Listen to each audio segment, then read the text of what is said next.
Good morning, students. Today I am going to discuss about the new concept, applications of Gauss law. Before going to discussion about these applications of this Gauss law, just I will make some refresh about the previous class discussion.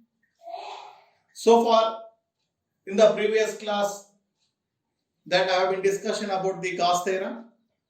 To understanding that Gauss theorem, we must know the concept of electric flux, that all the things that have been discussed. These applications of that Gauss theorem for the PU board examination point of view, it's the most important one. Many times they have been asked in the some derivations in the PU board examination. Mainly in this concept, there are three important derivations. The first thing that what we are going to discuss here, say that electric field due to an infinitely long, straight, uniformly charged wire. That is the first derivation. The second one, that electric field due to uniform charged infinite plane sheet. That's the second one. The third one is that electric field due to uniformly charged spherical shell. So this is the third derivation. So far, according to this Gauss theorem, say that Gauss law, as usual that we have been studying about the Gauss law and also its proof. What is the statement of that Gauss law? Total electric flux in a closed surface is equal to 1 divided by F0 times total charge and closed in that closed surface. Phi equal to 1 by F0 times of total charges and closed in this closed surface. This is what I said, say Gauss law. Q divided by F0. Say phi equal to simply Q by F0. This is the Gauss law. That already we have been studying. Applications of this Gauss law. What actually mean by these applications of this Gauss law? That Gauss law is very compact and also say it is the decent way to say explain, to write the relationship between electric charge as well as the electric field, say when that distribution of this particular that electric charges. Let me know that it's a very simple concept and also it's a symmetrical one. So ultimate thing is what we call the Gauss law. It should be applied for the extended charged conductors. That what we supposed to know.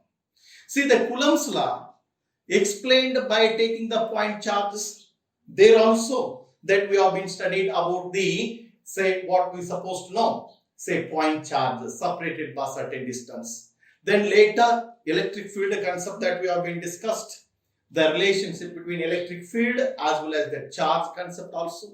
As usually studied on the basis of the Coulomb's law only we derived, say the electric field at a point due to point charge, electric field at a point due to multiple charges, electric field due to the dipole, electric field due to say dipole along the axial line, along the equatorial line, that all the things that we have been discussed for the previous classes. See, now that Gauss law explained and also the relationship between electric charge and electric field. When charge distribution is very simple and symmetrical one. So, in which the first important derivation, that is what we call, say electric field due to an infinitely long, straight, uniformly charged, say that wire.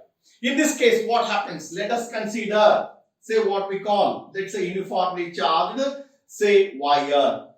So this is a charged wire, that AB we call it now. AB, the charged wire. Let us consider infinitely long that wire with uniformly linear charge density. You must know that linear charge density. What actually mean by the linear charge density? That lambda. Lambda itself is what now? Say linear charge density. Linear charge density means what? Charge per unit length. That's what we have been studying. So that concept you should be able to know that. Say, let us consider, say that uniformly charged wire, that AB. So far in this case, that's what? Let me know that charges, say, distributed uniformly on this particular wire. So that next point, what is supposed to know? That electric field or the electric intensity, electric field at a point. Let me know that this is the point P. Electric intensity at a point, electric field at a point P, say perpendicular to this uniformly charged wire, perpendicular to what we call it, perpendicular to this uniform, say, charged wire, the distance, that perpendicular distance r from this surface. Let me know that this wire now. So with reference to all these particular concepts, then what happens now? This is the P point, which is at a distance, perpendicular distance, that r from that uniformly charged wire. Say that next concept in this case, what happens now? This is what now? So with reference to this is that AB, we call it now that AB, say that uniformly charged wire. Then we must be able to draw. What happens? Say that we must be able to draw, say, small circular cylinder with reference to this. So small circular cylinder, we must be able to know that it's a small circular cylinder. So far, this is the AB wire in which the charges are present on this. That's what? Linear charge density now. So its length is, that is what we call that L. L be the length now. So in this case, this circular cylinder, we may able to get in this case. So this is the point P, as it is the point P. Say that R is the perpendicular distance. If it is R, then what we call this, the radius of the cylinder, we may call it now. Radius of the cylinder. Say after this one, what happens? The total, the charges enclosed in this surface. Ultimately, what we call, this is a Gaussian surface. As already we studied, the Gaussian surface is nothing but what? Charges enclosed in a closed surface is called Gaussian surface. Already we studied. So charges enclosed on this particular surface, that surface we call it as Gaussian surface. Or sometimes the Gauss theorem is applicable for that particular surface, that we call it a Gaussian surface. Ultimate thing from in this case, I want to find out the electric field. Electric field or electric field intensity through this Gaussian surface, what actually it is. Let me know that this is cylinder. Let me know in this particular consideration. So far, this is the area ds, we call it now for this particular end cap. Say this is the surface area, that is the ds, small surface area, the ds, we call it now. If suppose this is the point P, what it is? This point which is placed in that Gaussian surface, ultimately we came to know that what actual that electric field on this, say, Gaussian surface. The total electric flux, that's very important concept in this case. Total electric flux, it's very important. Total electric flux, where it is total electric flux through this Gaussian surface. Total electric flux through in this Gaussian surface. Gaussian surface is equal to, is algebraic sum. Ultimately, algebraic sum. Total electric flux through this Gaussian surface is algebraic sum of the fluxes. Algebraic sum of fluxes. Algebraic sum of the fluxes due to two end caps and cylindrical part of this Gaussian surface, and cylindrical part of the surface, This is most important concept. As usual in this case, what happens? This is also that one handicap. This also that one more handicap. The cylinder of radius is R. Say this is the surface area ds. This also surface area ds, means that area vector ds is the area vector for this particular surface, and also R with the radius. In this case, what happens? Let me know that total electric flux in this Gaussian surface is algebraic sum of fluxes due to two handicaps, A as well as B, two handicaps, and cylindrical part of this. This is a cylindrical part. Just you leave it. This is what we call the cylindrical part of this, say, Gaussian surface. For all points, I would like to find out, I want to find out the total electric flux for these two handicaps and electric flux through this cylindrical part of this Gaussian surface. I want to find out electric flux through this cylindrical, that handicaps, electric flux due to this cylindrical part, that we are going to find out. We have got the two fluxes. Then you must able to find out the total flux, how much it is. After that, you know the Gauss Theorem. So then you compare both, you will get the electric field due to infinitely long state uniformly charged, say that wire. See the first case, in this case what we supposed to know, say all the points, for all point on the left as well as the right cap, say there must be some angle between the surface area, angle between that electric field as well as what we call it now, say that area element. What is that angle between both in this case? So the first case, for both the handicaps, what we supposed to know, all point on the left as well as right handicap. For all points on the left and right handicap. So what about the, say, angle between right cap, angle between electric field and say that area element, what we call that, area element vector, what actually it is?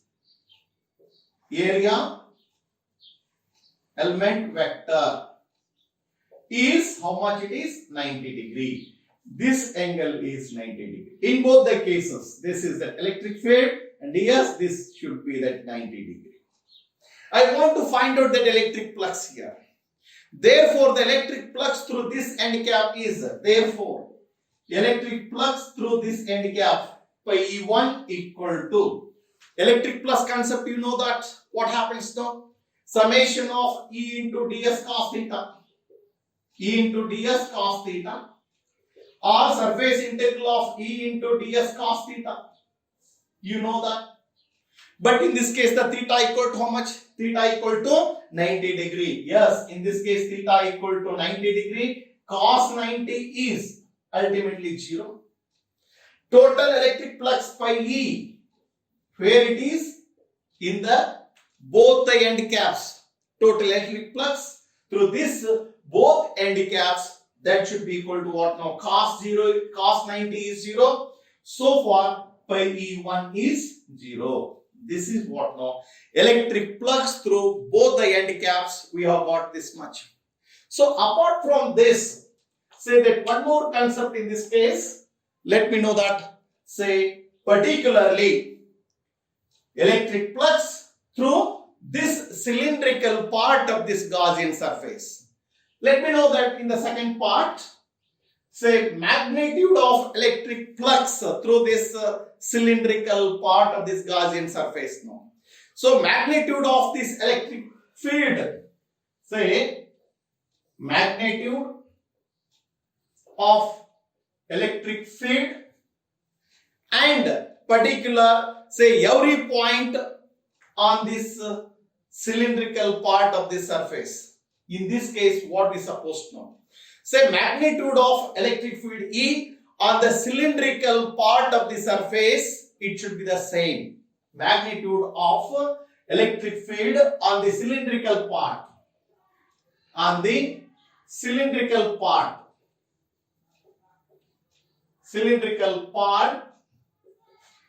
of this Gaussian surface is same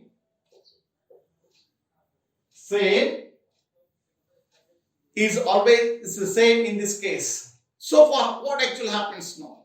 See, every point at this particular point, every point it should be the same. But in this case, what happens now? So particularly, it is always directed. What happens? Directed, say, outward. Let me know, radially outward. So always we can able to say radially outward from this, say, axis. Ultimately, what happens now? In these particular considerations, I would like to find out, say, every point is same and is always directed radially outward. Radially outward. So far, in this radially outward, where it is from that particular axis. Outward from this, say, that axis. So far, with reference to that all, let me know that angle between that E as well as that area vector, what happens in this case? So far, every point, ultimately, the area vector is always outward, that is the ds. Area vector, radially outward direction, as already we studied. Say that previous class, while discussion about that electric flux concept, I have been explained. Say always that area vector, say outward direction. Area vector, outward direction to the surface. Let me know that this is a cylindrical surface. If it is a cylindrical surface, what happens? This area vector is always where it is? Outward direction. It is always outward direction to this surface. Outward direction to this surface. If that area is in this direction, that electric field is also in this direction. So far, area is also outward direction. In the same way, electric field is also that in the same direction. Therefore, that angle between that E, in this case, that angle between E as well as, say, the ds, what we supposed to know, E as well as that area element vector ds, E and say that area vector ds, vector element we may call it now, small area element is ds. So far is 0 degree. See, already we have got now that electric flux for all the points on the left as well as right cap. The angle between the E and ds is 90 degree. Similarly, the total electric flux equal to 0. So far, in the same way, for the cylindrical safe, that's what cylindrical part of this Gaussian surface, that electric flux that we are going to find out. Here, the angle between the electric field E as well as ds, that is the 0 degree. So what happens? The magnitude of that E on cylindrical surface is the same at all the points and is directed radially outward from that axis. Here, this angle E as well as angle between E as well as ds is 0 degree now. See, already we have been studied, especially the flux through flux, particularly outward direction. That should be that normal. Outward direction, that should be that normal that we have been studying while discussion about that electric flux. So far, flux through that curved part of that cylinder, in this case, what happens? That pi E2 equal to, say, cylindrical part, that's particularly surface integral of E into ds cos theta now. Here the theta equal to, say that 0, theta equal to 0, what happens here? Say cos 0 is, say, 1, hence pi into E into ds, that is the total electric flux through the cylindrical part of this Gaussian surface. So this E into surface integral of ds, E into surface integral of the ds, here the surface integral of ds equal to that area of the cylinder. That area of the cylinder, let me know the cylindrical surface area. Cylindrical surface area is 2 pi RL. L is the length of the cylinder, R is that radius, 2 pi RL is the area of this cylindrical surface. Then pi E2 equal to E into 2 pi RL. So electric flux through the cylindrical surface of this Gaussian surface. So far E into 2 pi RL. This we call that equation number 2 now. Say equation number 1 as well as 2. Therefore, from total electric flux by E equal to sum of electric flux through these end caps as well as electric flux through say cylindrical part. By E1 plus by E2, then I can able to write say particularly 0 plus E into 2 pi RL it is. That is E into say 2 pi RL, that is the total electric flux here. So far this equation we call it now the third equation. But we know that Gauss law or that Gauss theorem. The Gauss theorem or Gauss law, it states that total electric flux in a closed surface is equal to 1 divided by F naught times of total charges enclosed in that closed surface. Yes, from the Gauss law, already we studied that. Say total electric flux equal to Q by F naught. We call that is equation number say Q by F naught. But we have say linear charge density lambda equal to Q by L. Q equal to lambda into L. Therefore, pi E, total electric flux pi E equal to lambda L divided by F naught. This we call now that equation number 4. From equation 3 and 4,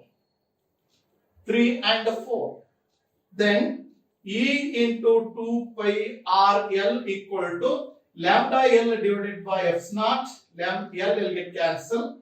So far, E equal to 1 divided by 2 pi F naught, lambda by R.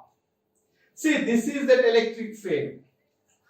And this equation that we can able to write E equal to 1 divided by 4 pi F naught, 2 lambda by R. This also the one of the important expression. So far, this is the most important expression for applications of the Gauss law. But a simple way that now analysis now okay. Say length infinite length wire Gaussian surface and electric flux through these two end caps, electric flux through this cylindrical part of this Gaussian surface. Gaussian surface charges enclosed in that closed surface. Illidu entire Gaussian surface anta agutte. Illi now divide madkothi. One flux through these two end caps, flux through this Gaussian surface, cylindrical part of this say entire Gaussian surface.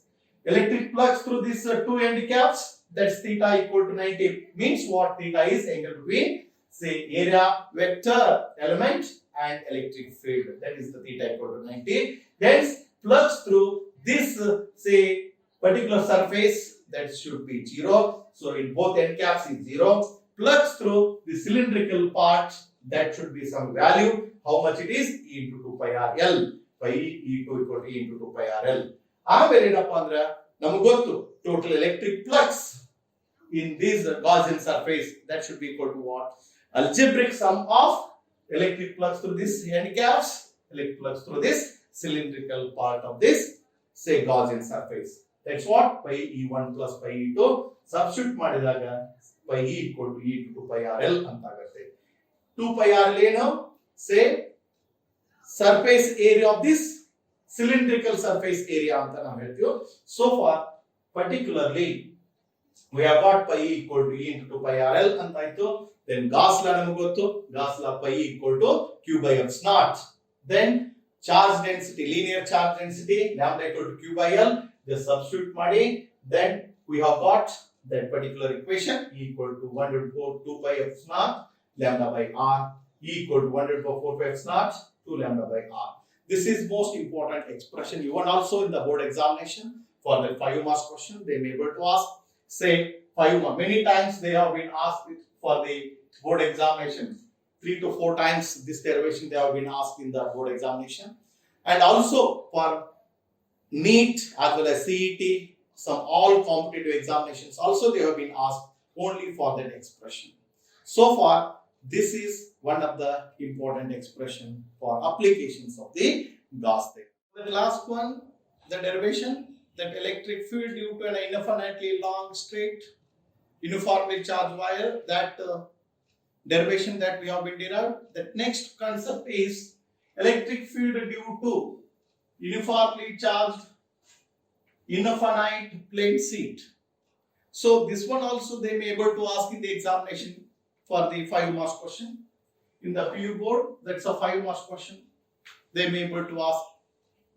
See, in this case, what happens now? Let us consider the plane infinite sheet. Plane infinite sheet of positive charges having the surface charge density. Say sigma be the surface charge density. Say surface charge density means what? Say charge per unit area. Sigma equal to Q by A. This is the surface charge density. So on both sides of these particular sheets, both sides of this particular plane sheet. In this case, electric field at point somewhere, electric field at point at distance that are from this say plane sheet now. I want to find out that electric field that R with the perpendicular distance, that's what we supposed to know from this particular sheet. So if it is the sheet, we call it now that Gaussian surface. Just we have to draw that's in a cylindrical shape for to derive the derivation of electric field from in this particular consideration. By the symmetry, what happens now that E is perpendicular to this plane sheet. Say this is also that one more, this also that say cylindrical shape of that conductor now. The magnitude of that electric field E and also that particularly say it should be the same for this as well as this. Means what? Magnitude E of field intensity is always the same in both end caps of the cylinder. Just to derive the derivation, we have to make that cylindrical shape. This is also one end cap, this also one cap, and this particular concept is what no? Cylindrical shape of this Gaussian surface. No?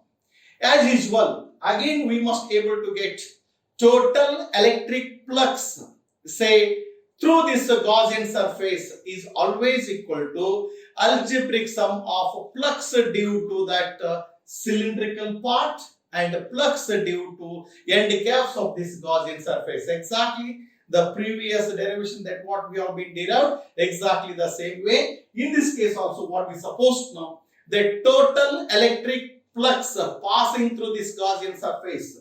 See here, total electric flux passing through Gaussian surface. Gaussian surface is algebraic sum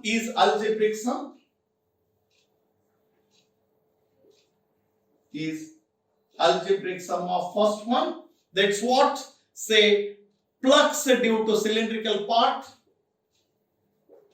flux through cylindrical part,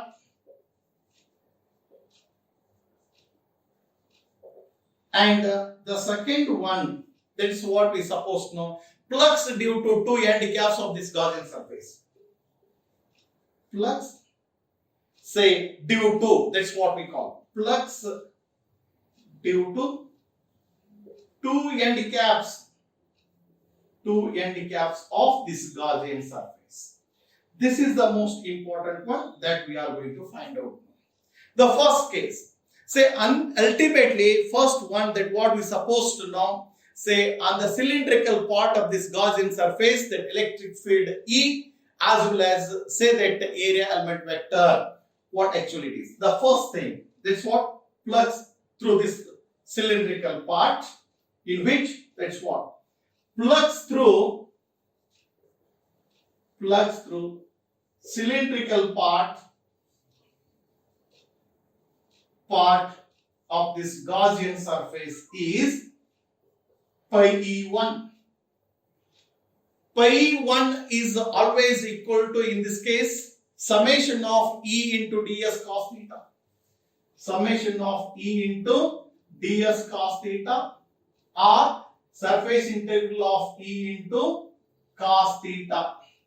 E into ds, say E into ds cos theta now. E into ds cos theta. Here, that angle between, say that E as well as the ds is 90 degree in this case. What happens now? See that angle between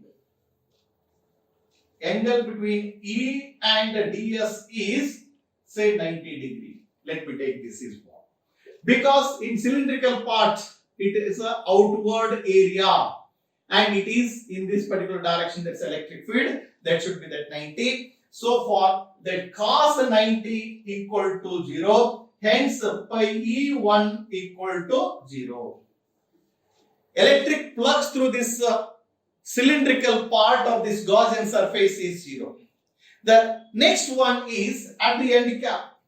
The second point is at the end cap. What happens? Total electric flux through this end caps, what happens? The angle between the E as well as ds is 0 degree now. See here that angle between E and say that ds area element vector, that should be 0 degree, is 0 degree. So far in this case what happened? There must be the two end caps, that electric flux through this, electric flux through. So in this case electric flux passing through this end cap, that is pi E2. Electric flux passing through two end caps pi E2 equal to surface integral of E into ds cos theta, say that's 1 plus surface integral of 2 E into ds cos theta. In both the theta equal to 0. Here also theta equal to 0. So for cos 0 is 1. Hence pi 1 E into ds plus surface integral of E into ds. That is total electric flux pi E2 now. Say this I can write 2 times of surface integral of E into ds, then 2 into E surface integral of ds by E2. But surface integral of the ds is total area. So far because surface integral of ds equal to total area, then pi E2 equal to 2EA. Say this is what we call that equation number 2. This is that equation number 1 and this one is equation number 2. From particularly these two equations, say total electric flux pi equal to pi E1 plus pi E2. Say pi E equal to 0 plus 2EA. Hence pi E equal to 2EA, we call that is equation number 3. After this one, then according to that Gauss law, you know that total electric flux in a closed surface equal to 1 by epsilon naught times of total charge enclosed in the closed surface. From the Gauss law, E equal to, electric flux pi equal to Q by F naught. We call that equation number 4. From say 3 and 4, can write 2EA equal to Q by F naught. But we know that surface density of charge sigma equal to Q by A implies Q equal to sigma into A. Therefore, 2EA equal to sigma into A divided by F naught. A get cancelled, E equal to sigma by 2 F naught. This is important expression. E equal to sigma by 2 F naught. In this case, that E is independent on that R. Let me take this is that R. E is independent on that R. Ultimately, what we came to know that E equal to sigma divided by 2 F naught. This is the most important expression. In this case, electric field due to uniform charge infinitely plane state now. So this is the concept. That's what applications of the Gauss theorem. The relation between say electric field intensity as well as their charge. So far, with reference to that all that we have been discussed here. Okay, in the next class that I would like to discussion about the electric field due to infinitely charged spherical shell. That is one more derivation is there. That is also one of the important. Say this also you have to concentrate for the board examination. Even also say competitive examinations for multiple choice questions. Okay.